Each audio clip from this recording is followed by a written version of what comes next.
ये कितनी प्यारी बात कर रहे हैं कि सर जीने का अधिकार तो होता ही है।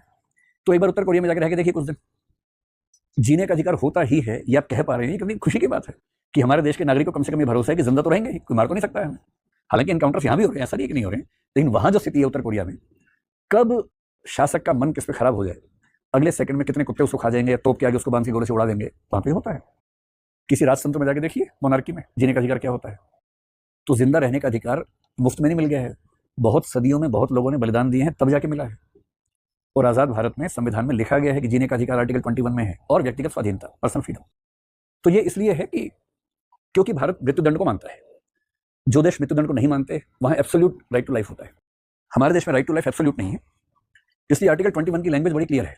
उसमें ड्यू प्रोसेस ऑफ लॉ का जिक्र नहीं है, प्रोसीजर एस्टैब्लिश्ड बाय लॉ का जिक्र है। वो कहता है कि किसी भी व्यक्ति के प्राण और दैहिक स्वतंत्रता विधि द्वारा स्थापित प्रक्रिया के द्वारा ही समाप्त की जा सकती है, अन्यथा नहीं। So no one can be debarred of his right to life and personal liberty except according to the procedure established by law. ये उसकी स्टेटमेंट है। इसका मतलब है कि हम फांसी देकर किसी को मार सकते हैं, राज्य मार सकता है, पर उसके लिए प्रोसीजर एस्टैब्लिश्ड बाय लॉ होना चाहिए। एक कानून होगा जो संविधान से सम्मत होगा, उस कानून में रूल्स होंगे, उन रूल्स के तहत आप किसी का जीवन ले सकते हैं, अन्यथा नहीं ले सकते हैं। ऐसी पर्सनल फ्रीडम का सिंपल सा मतलब है कि आपको बांधा हुआ नहीं, आप आराम से खड़े घूम फिर रहे हैं, तो पर्सनल फ्रीडम है। मतलब बेसिक मीनिंग सही है। आपको जंजीर बांधने का मतलब जेल में ठूंस देना, डिटेन कर लेना, ये केवल तब होगा जब प्रोसीजर एस्टैब्लिश्ड बाय लॉ के तहत ये हो सकता है, यानी संविधान से सुसंगत एक कानून होगा, जैसे आईपीसी है, सीआरपीसी है, अब बीएनएस है, बीएनएसएस है।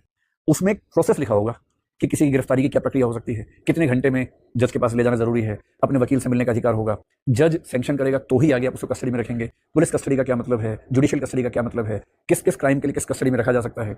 इस पूरे प्रोसीजर, जो प्रोसीजर विधि द्वारा पारित किया गया है, उसके तहत ही आपको गिरफ्तार करके व्यक्तिगत आजादी से वंचित किया जा सकता है, नहीं तो नहीं किया जा सकता है। इसलिए आर्टिकल 21 में ऐसा लिखा गया है। और जीने का अधिकार ध्यान रखना भाई, उत्तर कोरिया हमारी दुनिया में है और ऐसे बहुत सारे देश हैं, हम बच गए हैं कि यहाँ पर